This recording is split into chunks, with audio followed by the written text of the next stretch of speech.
ইডির হানায় থরহরি কম্পন রাজ্যের নেশা সাম্রাজ্যে। এ যাবৎকালের সর্ববৃহৎ ইডি হানা চলল আজ একসাথে রাজ্যের 12টি জায়গায়। সাত সকালে রাজ্যের একাধিক প্রভাবশালী ব্যক্তির বাড়িতে তল্লাশি শুরু করেছে কেন্দ্রীয় গোয়েন্দা সংস্থা ইডি। সকাল 9টা থেকে সেই খবর সরাসরি সম্প্রচার করছে নিউজ ভ্যানগার্ড। যতদূর অব্দি খবর পাওয়া যায়, কিছু জায়গায় এখনো তল্লাশি চলছে, এখনো জিজ্ঞাসাবাদ চলছে। রাজ্যের সচেতন মহলে এই নিয়ে জোর চর্চা চললেও আশ্চর্যজনকভাবে আজ বিধানসভায় নীরব ছিল বিরোধী দলগুলো। বিধানসভার শীতকালীন অধিবেশন শুরুর প্রথম দিনই রাজ্যে তল্লাশি চালালো ইডি। এদিকে 11ই জানুয়ারি রাজভবন অভিযান ডাক দিয়েছে গণমুক্তি পরিষদ। সব সরকারি শূন্য পদ পূরণের দাবি, মোট শূন্য পদের সঠিক তথ্য প্রকাশ, এমজিএন রেগা সহ বিভিন্ন দপ্তরের কাজের সংস্থান, 125তম সংবিধান সংশোধনী বিল পাশ করার দাবি এবং বন সংরক্ষণ সংশোধনী বিল বাতিলের দাবির মতো একগুচ্ছ দাবি নিয়ে রাজভবন অভিযান করতে চলেছে গণমুক্তি পরিষদ। অন্যদিকে সাংবাদিক সম্মেলন করে বিজেপির জনজাতি মোর্চার নেতৃত্বরা জানিয়েছে, সিপিএম এবং কংগ্রেস রাজ্যের জনজাতিদের জন্য চিন্তা ভাবনা করেনি। বিশেষজ্ঞরা মনে করছেন, দিনক্ষণ ঘোষণা না হলেও ভিলেজ কমিটি নির্বাচনকে সামনে রেখে জনসমর্থন আদায়ে বিভিন্ন রাজনৈতিক দল জোর কদমে প্রস্তুতি চালাচ্ছে। জিএমপির রাজভবন অভিযান তারই একটি অঙ্গ।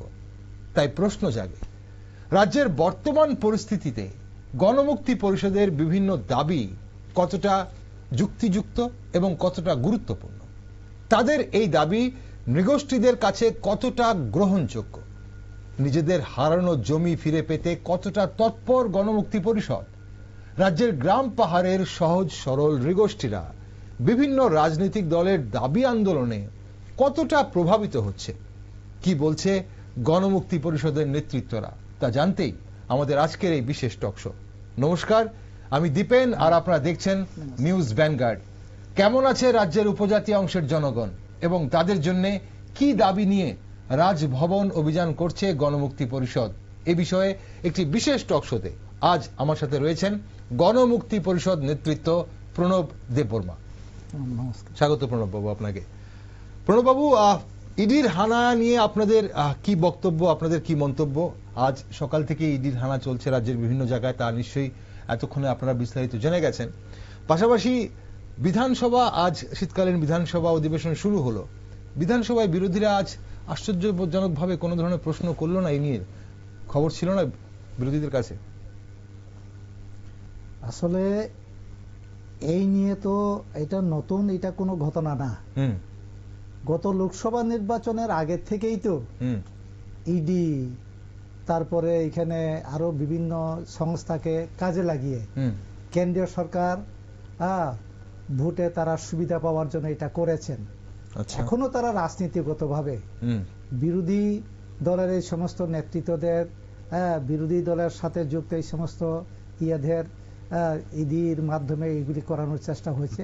যদিও ইডি নীতিগতভাবে যদি সত্যিই দেশের উপকারের জন্য, যারা অন্যায়ভাবে দেশের টাকাকে যারা লুটপাট করছে, সেই দিক থেকে ইডি যদি সঠিকভাবে পদক্ষেপ নেয় তাহলে আমরা সাধুবাদ জানাবো। কিন্তু রাজনৈতিক উদ্দেশ্য নিয়ে যদি এটা করে তাহলে পরে তো এটা সমর্থনযোগ্য না। কাজেই কেন্দ্রীয় যে সংস্থা, তারা যাতে সঠিকভাবে দেশের স্বার্থে এটা করে, এটাই আমরা আশা রাখি আর কি। না, আপনি তাহলে বলছেন যদি রাজনৈতিক স্বার্থে যদি করে থাকে, কারণ আজ যেভাবে সাত সকাল থেকে ইডি যে হানা চালালো, সেখানে কিন্তু খুব একটা বেশি কোনো রাজনৈতিক নেতৃত্বের নাম উঠে আসেনি, সে কোনো দলেরই নয়। বিশেষ করে ব্যবসায়ী, এমন যারা আজ যাদের বাড়িতে তল্লাশি চলছে, বেশিরভাগই কিন্তু ব্যবসায়ী। তাহলে সে জায়গায় আপনাদের এটা কি রাজনৈতিক উদ্দেশ্য প্রণোদিত বলে আপনার মনে হচ্ছে? না, ইডি সম্পর্কে তো এটা নির্বাচনের আগে এরকম একটা ধারণা এটা তৈরি হয়ে গিয়েছিল। সিবিআই, ইডি এই সমস্ত সম্পর্কে, এমনকি নির্বাচন কমিশন সম্পর্কে পর্যন্ত এরকম ধরনের একটা সন্দেহ তৈরি হয়েছিল না। এখন সন্দেহের ঊর্ধ্বে উঠে তারা কতটুকু কাজ করতে পারবে সেটাই দেখার বিষয় আর কি আগামী দিনে। ওকে, প্রণববাবু, আমরা অবশ্যই ইডি নিয়ে আরো বিস্তারিত আলোচনা আপনাদের সঙ্গে তখনই করতে পারবো যখন সব ধরনের তথ্য সামনে চলে আসবে। যে সব বাড়িতে তল্লাশি চলেছে, আজ নিউজ ভ্যানগার্ড সকাল 9টা থেকে সেই সম্প্রচারে গোটা দিন কিন্তু আজ বিভিন্ন জায়গা থেকে আমরা সরাসরি সম্প্রচার করেছি কিভাবে ইডি একদম রুদ্ধদ্বারে সেই সব তল্লাশি চালিয়েছে, জিজ্ঞাসাবাদ চালিয়েছে, এখনো চলছে। তবে তথ্য যখন বেরিয়ে আসবে আমরা বিস্তারিত আলোচনা করব। কিন্তু এই মুহূর্তে আপনার কাছে জানতে চাইবো যে রাজ্যের গ্রাম পাহাড়ের নৃগোষ্ঠী অংশের মানুষ কেমন আছে, এডিসি এলাকার মানুষ কেমন আছে বলে আপনার মনে হয়? এডিসি এলাকার সাধারণ মানুষ খুবই সমস্যার মধ্যে আছে। কারণ 2018-তে বিজেপির নেতৃত্বে যে জোট গভর্নমেন্ট তৈরি হলো, এরপরে এখন দ্বিতীয়বার আবার আইপিএফটি মঠা যুক্ত হলো। এই সরকারের সময়কালে উপজাতি এলাকাতে কাম কাজের অভাব, উপজাতি এলাকাতে কর্মসংস্থানের অভাব, চাকরি বাকরি নেই, জিনিসপত্রের দাম বাড়ছে, উপজাতি এলাকাতে খুবই কাজের সংকট, খাদ্যের অভাব, এরকম অবস্থা আমরা লক্ষ্য করছি। পূর্বে বামফ্রন্ট সরকারের সময় সারা বছরে উপজাতি এলাকাতে শুধু রেগাতে 100 দিনের উপর কাজ পেতেন, এবং রেগা ছাড়া এখানে বিভিন্ন লাইন ডিপার্টমেন্টের কাজ হতো, ফরেস্ট ডিপার্টমেন্টের কাজ, হর্টিকালচারের কাজ, এগ্রিকালচার, ফিশারি ডিপার্টমেন্ট, এগুলি সহ প্রায় উপজাতি এলাকাতে 150 দিনের উপর কাজ পেতেন। তখন এইরকম সমস্যা ছিল না। এখন এই সরকারের সময়টাতে আমরা দেখেছি এই বছরেও এখন এই জানুয়ারি মাস অবধি পর্যন্ত আমরা দেখেছি 30 থেকে 35 দিনের কাজ হয়েছে মাত্র রেগাতে। এতে উপজাতি এলাকাতে খাদ্যের সংকট এবং কাজের অভাব রয়েছে। ওকে, আপনি বলেন কর্মসংস্থানের অভাব রয়েছে, খাদ্য এবং কাজের অভাব রয়েছে সেখানে উপজাতি অংশের বা এডিসি এলাকার মানুষদের মধ্যে। আমরা আরো একটু বিস্তারিত আলোচনা করব, কারণ আপনাদের যে দাবি নিয়ে আপনারা রাজভবন অভিযান করছেন আগামীকাল, সেই দাবিগুলো একটু বিস্তারিত আমরা জানবো। কি কি দাবি নিয়ে আপনারা সেই অভিযান করছেন আগামীকাল, কদফা দাবি আপনাদের? আগামীকাল 11 জানুয়ারি রাজভবন অভিযান, এটা ডাক দিয়েছেন জিএমপি কেন্দ্রীয় কমিটি। এটা সর্বভারতীয় আদিবাসী অধিকার রাষ্ট্রীয় মঞ্চের তার সর্বভারতীয় কর্মসূচির অঙ্গ হিসাবে। আচ্ছা, এখানে কালকে 12টায় একটা মিছিল হবে। এই মিছিলটা শুরু হবে স্বামী বিবেকানন্দ ময়দান থেকে। এখান থেকে মিছিল করে সার্কিট হাউসে যাবেন। এখানে 3 ঘন্টার গণঅবস্থান হবে। প্রতিনিধি দল মহামান্য রাজ্যপালের কাছে স্মারকলিপি প্রদান করবেন। এখানে আমরা 6 দফা দাবিকে সামনে রেখে এই অভিযানটা আমরা করছি। 1 নম্বর হচ্ছে উপজাতি জনসংখ্যার অনুপাতে সরকারি চাকরির ক্ষেত্রে তফসিলি উপজাতি সংরক্ষণ সুনিশ্চিত করতে হবে এবং তা বেসরকারি ক্ষেত্রেও প্রসারিত করতে হবে। ক্যাজুয়াল, চুক্তিবদ্ধ, ডিআরডব্লিউ, আউটসোর্সিং ইত্যাদিতেও সমস্ত চাকরির ক্ষেত্রে সংরক্ষণ বাস্তবায়িত করতে হবে। দ্রুত সমস্ত ব্যাকলগ এবং শূন্যপদ অবশ্যই পূরণ করতে হবে। অবিলম্বে সরকারি দপ্তর সমূহে নতুন পদ সৃষ্টি করতে হবে। 2, অবিলম্বে 125তম সংবিধান সংশোধনী বিল সংসদে পাস করতে হবে। 3, ককবরক ভাষাকে সংবিধানের 8ম তফসিলে অবশ্যই অন্তর্ভুক্ত করতে হবে। 4, সিএ 2019 এবং বন সংরক্ষণ সংশোধন আইন 2023 অবশ্যই বাতিল করতে হবে। 5, দ্রুত ভিলেজ কমিটি নির্বাচন করতে হবে। 6, রাজ্যের সন্ত্রাসের রাজত্ব এবং লাগামহীন দুর্নীতি বন্ধে জরুরি পদক্ষেপ করতে হবে। এই আপনাদের এটা হচ্ছে 6টা দাবি নিয়ে আপনারা আগামীকাল রাজভবন অভিযান করছেন। ওকে, প্রথমে আমি আসি যে সরকারি যে বিভিন্ন চাকরির ক্ষেত্রে আপনারা বলছেন যে এসটিদের সংরক্ষণ, উপজাতি বলুন বা জনজাতি বলুন, তাদের সংরক্ষণ নিশ্চিত করতে হবে, শূন্যপদ যেগুলো আছে সেগুলো পূরণ করতে হবে এবং সেটা নতুন শূন্যপদ তৈরি করতে হবে এবং পাশাপাশি সম্প্রসারণ করতে হবে বেসরকারি এবং মানে কর্পোরেট সেক্টরেও সেটা সম্প্রসারণ করতে হবে এসটিদের জন্য রিজার্ভেশনের ব্যাপারটা। এখন প্রশ্ন হচ্ছে প্রণববাবু, তাহলে কি সরকারি চাকরি যে হচ্ছে সেখানে কি এসটিদের রিজার্ভ সিটে কি অন্যদের চাকরি হচ্ছে? এসটিদের রিজার্ভেশন কি মানা হচ্ছে না? আমাদের যে 1 নম্বর যে দাবি, এটা শুধু রাজ্যের দাবি না, এটা আমাদের সর্বভারতীয় দাবি। আমরা দেখেছি বিজেপি নেতৃত্বাধীন এনডিএ শাসনে গোটা দেশে এবং বিভিন্ন রাজ্যে উপজাতিদের কর্মসংস্থান ও চাকরির সুযোগ থেকে বঞ্চিত করা হচ্ছে। আচ্ছা, কেন্দ্র এবং রাজ্যে চাকরিতে এসটিদের সংরক্ষণ সঠিকভাবে মানা হচ্ছে না। আমাদের রাজ্য কি সেম হচ্ছে? রাজ্যতেও হচ্ছে, আমি বলছি। আচ্ছা, চাকরিতে উপজাতিদের এখানে 8% সংরক্ষণ এখনো পূরণ করতে পারেনি কেন্দ্রীয় সরকার। আমাদের কাছে যতটুকু তথ্য, জনসংখ্যার অনুপাতে 100 জনে 8 জন এটা পাওয়ার অধিকারী সংরক্ষণে গোটা দেশে কেন্দ্রীয় সরকারের যে নীতি অনুযায়ী। এখন মাত্র 3% কিছু উপর এটা উপজাতিদের চাকরিতে নিয়োগ করা। এটা কি 2011 সালের সেন্সাস অনুযায়ী জনসংখ্যা কিভাবে এখন বিবেচনা করছেন আপনারা? না, এটা তো যেহেতু গণনা তো হয়নি, 2011 তো হয়নি, তার আগের যে জনগণনা 2001।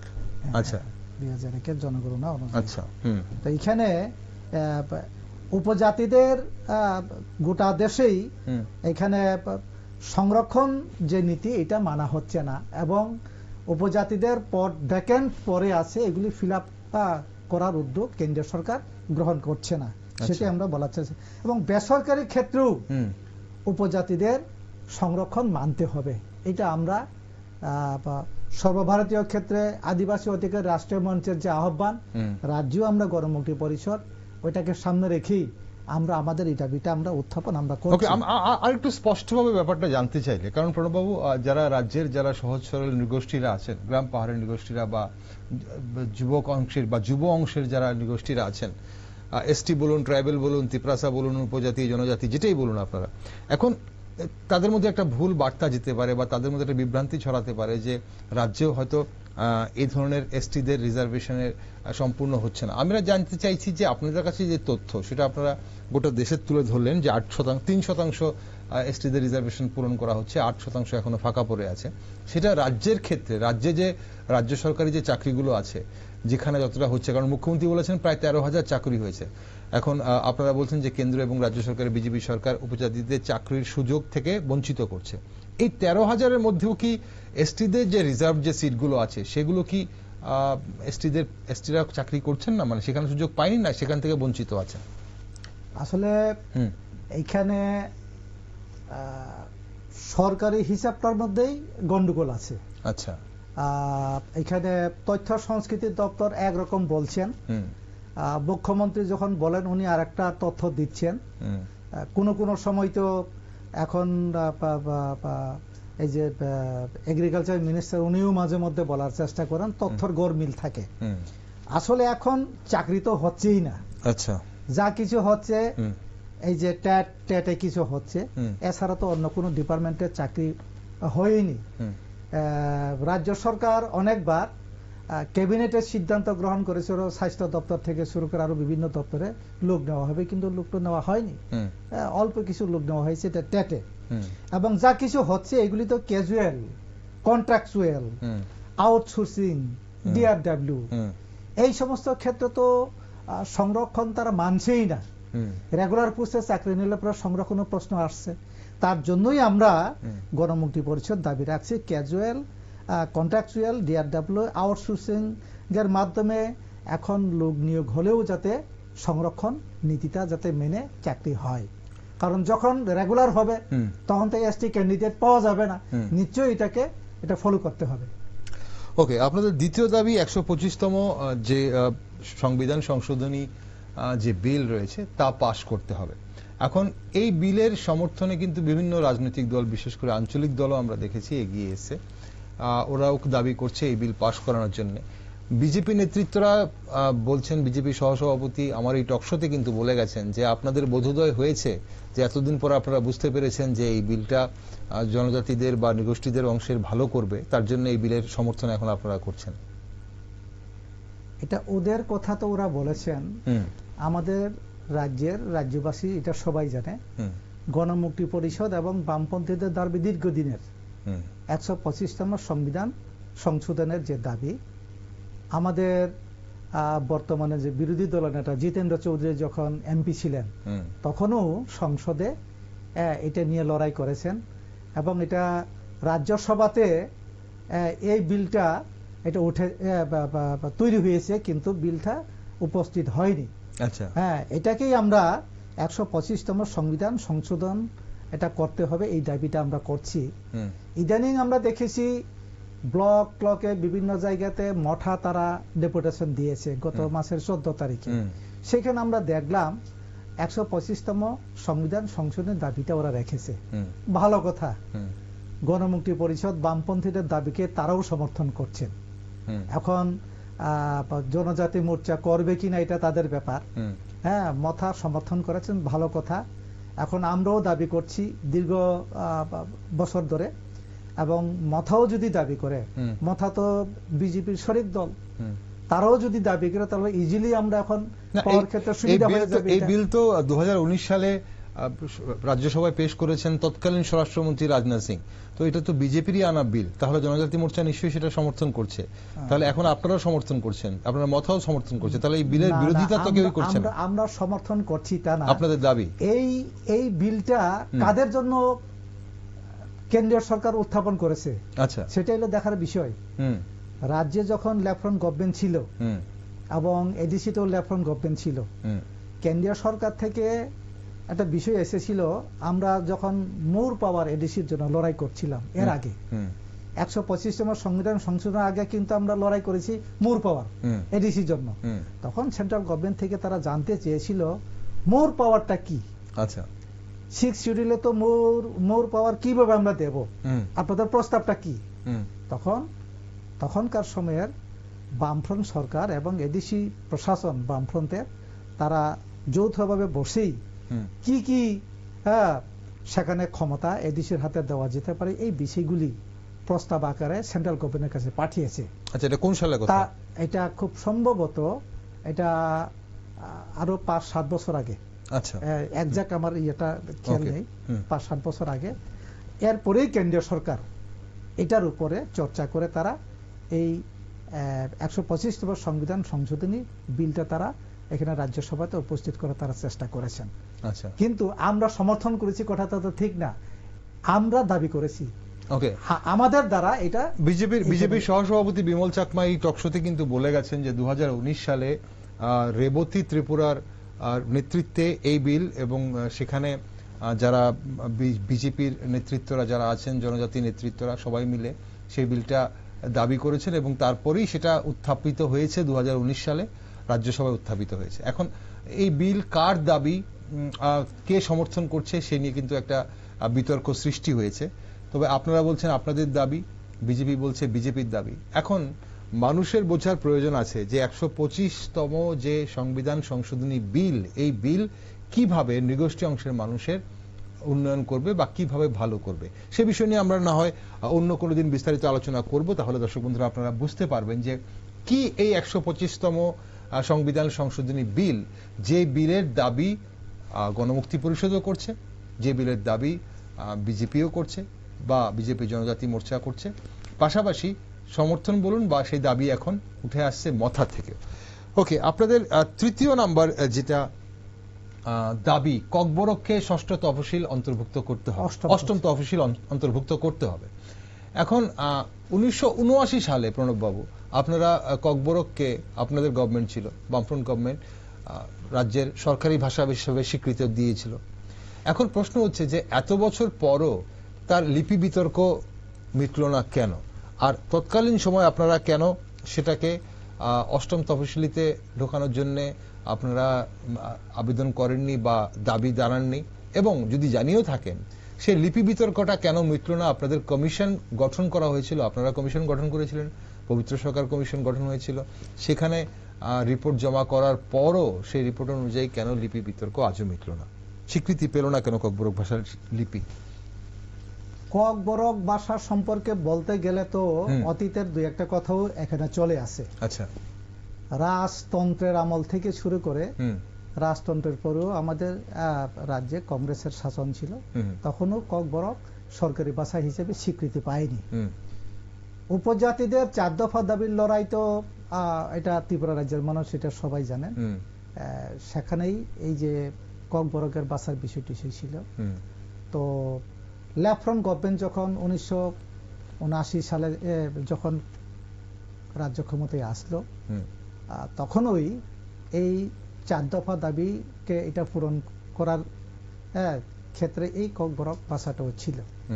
এবং লেফট গভর্নমেন্ট 1979 সালের 19 তারিখ জানুয়ারি ককবরক ভাষাকে সরকারি ভাষা হিসেবে স্বীকৃতি দিয়েছেন এবং বিভিন্ন পদক্ষেপ নিয়েছেন। সারা ত্রিপুরা রাজ্যের এখানে বিভিন্ন হাই স্কুলগুলিতে শেষ অবধি পর্যন্ত 2018 বিধানসভা নির্বাচনের আগ পর্যন্ত লেফট গভর্নমেন্ট এটাকে ইউনিভার্সিটি পর্যন্ত সাবজেক্ট হিসেবে এটা নিয়ে গিয়েছিলেন। ককবরক সাবজেক্টটাকে অনেক চেষ্টা করেছেন, কিন্তু এখানে ককবরক ভাষাকে 8ম তফসিলে অন্তর্ভুক্তের দাবি আমরা কেন করছি?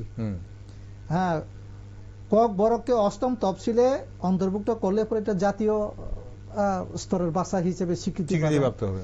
গবেষণা করার ক্ষেত্রে আরো বিভিন্ন ইয়ার ক্ষেত্রে, এখানে আর্থিক যে সমস্যাগুলি আছে এগুলি সমাধানের ক্ষেত্রে নিশ্চয়ই এটা সুবিধা হবে। যার জন্য আমরা ককবরককে 8ম তফসিলে অন্তর্ভুক্তের জন্য আমরা দাবি করে আসছি দীর্ঘ বছর ধরেই। আমরা কিন্তু যে ভাষাটার নিজস্ব লিপি নেই, লিপি ঠিক করা নেই, যে কোনটা লিপি স্বীকৃত লিপি নেই যে ভাষার, সেই ভাষাকে 8ম তফসিলে কি করে দেবে? লিপি বিতর্কটা কেন এতদিন মিটল? লিপি বিতর্ক আমাদের মধ্যে নেই। আচ্ছা, আমাদের বিরোধী যারা তারা দীর্ঘ বছর ধরেই এই লিপি বিতর্কে রোমান হরফ এগুলি তারা দাবি করছেন। কেউ কেউ এখন আবার রোমানের জায়গায় দেবনাগরিক এই সমস্ত বলেও এটাকে ইয়ে করার চেষ্টা করছেন। দশরথ দেব যখন শিক্ষামন্ত্রী ছিল তখন স্পষ্ট ভাবেই বলেছেন, এমনকি নগেন্দ্র জমাতিয়া টিউজিয়াসের যিনি একসময় মন্ত্রীও ছিলেন, উনি মারা যাওয়ার আগেও ওনার সাথে আমাদের কথা হয়েছিল, উনিও কিন্তু বলে গেলেন যে লিপি হরফ নিয়ে কোনো বিতর্ক হওয়া উচিত নয়। আর দশরথ দেব যেটা বলেছেন যে আমরা যেহেতু ত্রিপুরার সংস্কৃতি, ত্রিপুরার ভাষা এক সময় এটা মহারাজার আমলে এটা বাংলাদেশের চাকলা রোশনাবাদ পর্যন্ত তার প্রশাসন ছিল, বাংলা ভাষার সাথে ত্রিপুরার মানুষের সম্পর্ক দীর্ঘদিনের, কাজেই বাংলা ভাষাতে যেহেতু একটা সরকার এভাবে প্রচেষ্টা নিয়েছেন, এটাই হোক। এটা মিডিয়ামটা তো এটা বাংলা মিডিয়াম হিসেবেই এটা চলছিল। কিন্তু এখন তো যেটা বলছেন বা বিদ্বজনেরা বিশেষজ্ঞরাও বলছেন যে বেশিরভাগ যারা ককবরক ভাষা যারা পড়ছেন বা যারা সাহিত্য চর্চা করছেন ওনারা বেশিরভাগ রোমান হরফই করছেন এবং রোমান হরফটা কি প্রেফার করছেন। তাহলে কি সেই জায়গায় আপনাদের অবস্থান কি এখনো সেটা কি বাংলায় রাখা? সরকারের কমিশন স্পষ্টভাবে রোমানই হোক এই কথা কিন্তু উনি বলেননি। উনি বলেছেন যেটা বেশি চাহিদা সেটা হোক, চাহিদার কথা বলেছেন, যারা দাবি করছেন তাদের কথা বলেছেন। কিন্তু আমাদের প্রশ্ন হচ্ছে, একটা গভর্নমেন্ট দীর্ঘ বছর বাংলা হরফেই তার সমস্ত কিছু বই টই ছাপিয়েছে এবং ক্লাস শুরু হয়েছে, পরীক্ষা টরীক্ষা নেওয়া হয়েছে, একটা উদ্যোগ বাংলা হরফে এবং সুবিধাও বেশি। এখানে সুবিধার কথা বলতে গেলে পরে বাংলাতেও কিছু কিছু ক্ষেত্রে ককবরকের প্রনাউন্সিয়েশনের মধ্যে একটা সমস্যা থাকে, আবার রোমানেও সমস্যা থাকে। কিন্তু বাংলাতেই যেহেতু উদ্যোগ নেওয়া হয়েছে, কাজেই বাংলাতেই চলুক। এক সময় এখানে ককবরকের নিজস্ব স্ক্রিপ্ট যদি তৈরি হয়, নিজস্ব স্ক্রিপ্ট তো ছিল কোন একটা সময় স্ক্রিপ্ট ছিল, কিন্তু সেটা সংরক্ষণের অভাবে হারিয়ে গেছে। এখন আবার নতুন করে স্ক্রিপ্ট যদি তৈরি হয় আপনি বলছেন তাহলে সেই স্ক্রিপ্ট হবে, ততক্ষণ বাংলাতেই চলবে, সেটা আপনাদের অবস্থান। ওকে, আপনাদের একটা কথা একটু বলে রাখি, মণিপুরেও কিন্তু বাংলা হরফেই তারা উচ্চশিক্ষা পর্যন্ত তারা চালিয়েছেন। পরবর্তী সময় মণিপুরে তারা নিজস্ব স্ক্রিপ্ট তারা তৈরি করেছেন বাংলাতে। এখনো কিন্তু বাংলাতে লেখা থাকে বাংলা হতে। ঠিক সেই পথে আপনারা হাঁটছেন। আপনার যখন ককবরকের কথা উঠলো, এখানে বিজেপির নেতৃত্বরা কিন্তু আপনাদের উপর অভিযোগ করেছেন যে ভাষা নিয়ে এবং এডিসির যে ডিলিমিটেশন হয়েছে, এডিসির যে বিভিন্ন ওয়ার্ড যে ভাগ হয়েছে, তখন আপনারা বামফ্রন্ট বিভাজনের রাজনীতি করেছেন। কিভাবে? যখন বলেছেন ডিলিমিটেশন যখন হয়েছে, তখন কোন একটি সম্প্রদায়ের কোন একটি গোষ্ঠীর বসবাস যেখানে, সেখানে মাঝখান দিয়ে আপনারা ডিলিমিটেশন করে দিয়েছেন, এটাকে একটা ওয়ার্ড, এটাকে আরেকটা ওয়ার্ড। ওকে, এভাবে বিভাজন করার চেষ্টা হয়েছে। আবার ভাষা নিয়ে বলা হচ্ছে যে ককবরক ভাষাকে আপনারা স্বীকৃতি দিয়েছেন, কিন্তু বাকি ভাষাগুলোকে আপনারা মাইনরিটি করে দিয়েছেন। এভাবে বিভাজনের রাজনীতি করেছেন আপনারা বামফ্রন্ট। কি বক্তব্য আপনাদের? এই অভিযোগটা সঠিক নয়। এই যে বেলেইস কমিটি এলাকার তার যে ডিলিমিটেশনের কাজ, এটা তো সরকার এইভাবেই হয়েছে। হ্যাঁ, এবং যে এলাকা নিয়ে সুবিধা হয়, একটা রাস্তা বা কোনো একটা নির্দিষ্ট একটা সীমানাকে নির্ভর করে এগুলি হয়। এই ক্ষেত্রে অন্য কোনো চিন্তা ভাবনা নেই, এটা জনগণের দাবি অনুযায়ী এটা হয়েছে। আচ্ছা, আর এখানে যেটা আরেকটা না কি বলছিলে, আরেকটা ভাষা নিয়ে, যেটা যে ককবরক ভাষাকে স্বীকৃতি দেওয়া হয়েছে রাজ্যের ভাষা হিসেবে, আর বাকি ভাষাগুলোকে মাইনরিটি ল্যাঙ্গুয়েজ করা হয়েছে। এইরকম না, ত্রিপুরাতে তো 19টা উপজাতি গোষ্ঠী আছে, ছোট ছোট গোষ্ঠী। এর মধ্যে ককবরকটাই হচ্ছে সংখ্যাগরিষ্ঠ। আমাদের বামফ্রন্টের আমলে চাকমা ভাষাকেও কিন্তু ইয়ে করা হয়েছে, চাকমা ভাষাকে। এবং ককবরককেই আমরা এখন একটা নির্দিষ্ট জায়গায় নিয়ে যেতে পারছি না। আচ্ছা, অন্যান্য ছোট ছোট যে সমস্ত উপজাতি গোষ্ঠীর ভাষাগুলিকে কিভাবে একসাথে ডেভেলপ করা যাবে, ককবরককেই তো আমরা পারছি না। এর অর্থ বামফ্রন্ট সরকারের সময়ে অন্য ছোট ছোট উপজাতি গোষ্ঠীর ভাষাগুলির প্রতি কোনো আন্তরিকতা নেই, এটা কিন্তু ঠিক না। আচ্ছা, তাহলে আপনারা একটা একটা করে ভাষা মানে সেখানে উন্নতি করার চেষ্টা করছিলেন। আপনি বলছেন এখন যে ককবরক ভাষারই উন্নতি হয়নি, তো বাকিগুলো কি করে হবে? বাকিগুলো পরে এক একটা ধাপে ধাপে হবে। ওকে, তারপর আপনাদের চতুর্থ পয়েন্ট, যেটা সিএএ বাতিল। সিএএ আইন হয়ে গেছে এবং বন সংরক্ষণ সংশোধনী বিল যেটা, সেটাকে বাতিলের দাবি আপনারা করছেন কেন? বন সংরক্ষণ সংশোধনী বিল এবং এটার সাথে আরেকটা আছে, এটা বনাধিকার আইন, যেটা 2006 যেটা হয়েছিল, এগুলিকে সংশোধন করে বর্তমান দেশের সরকার আমাদের গোটা দেশের এবং এমনকি আমাদের রাজ্যেরও ফরেস্টের যে জমি এবং খাস যে জমি, এগুলোকে কর্পোরেটদের হাতে ছেড়ে দেওয়ার একটা পরিকল্পনা তারা তৈরি করছেন। আচ্ছা, দীর্ঘ বছর এখানে উপজাতিরা বংশ পরম্পরায় তারা এখানে উপভোগ করে এসেছেন। সেই জায়গাগুলিতে এখন কর্পোরেটদের হাতে তুলে দেওয়ার জন্য তারা এরকমটা তারা করেছেন। এবং এখানে ত্রিপুরা এবং উত্তর পূর্বাঞ্চলের ক্ষেত্রে এই বন সংরক্ষণ সংশোধন আইনের মধ্যে যেটা সবচেয়ে বেশি আপত্তিকর, এটা হচ্ছে যে কোনো দেশের সীমানা থেকে 100 কিলোমিটার পর্যন্ত কোনো রিজার্ভেশন থাকবে না।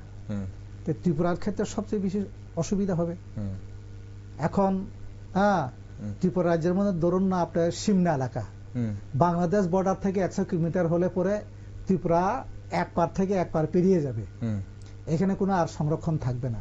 তারপরে লেফট্রন্ট গভর্নমেন্টের আমলে বনাধিকার আইনে যে পাত্তা দেওয়া হয়েছিল, শুধু আমি একটা ব্লকের কথাই বলবো, হেজামারা ব্লকে প্রায় এখানে প্রচুর পাট্টা দেওয়া হয়েছে। সারা ত্রিপুরা যে প্রায় 2.5 লক্ষের মতো পরিবারকে পাট্টা দেওয়া হয়েছে।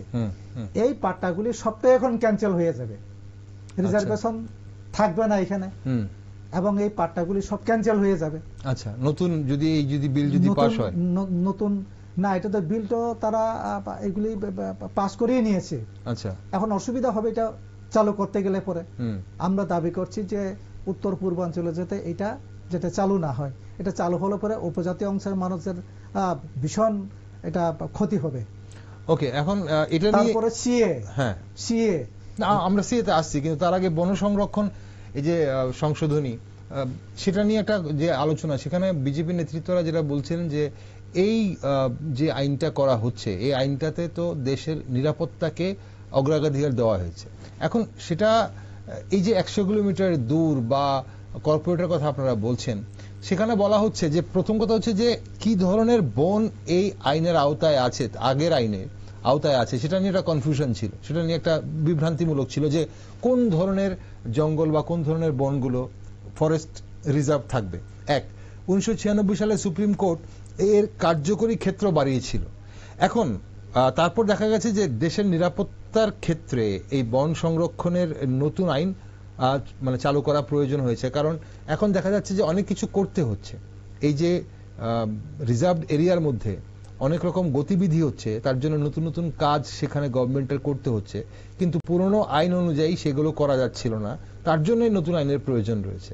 তো সেখানে দেশের নিরাপত্তাটা একটা গুরুত্ব পাচ্ছে, সেই ব্যাপারে কি মতামত আপনাদের? না, দেশের নিরাপত্তা এটা এই সম্পর্কে আমাদের কোনো দ্বিমত নেই, কিন্তু আমাদের দেশের মধ্যে সব রাজ্যের অবস্থান একই রকম না। ত্রিপুরা ছোট্ট রাজ্য, পাহাড়ি রাজ্য,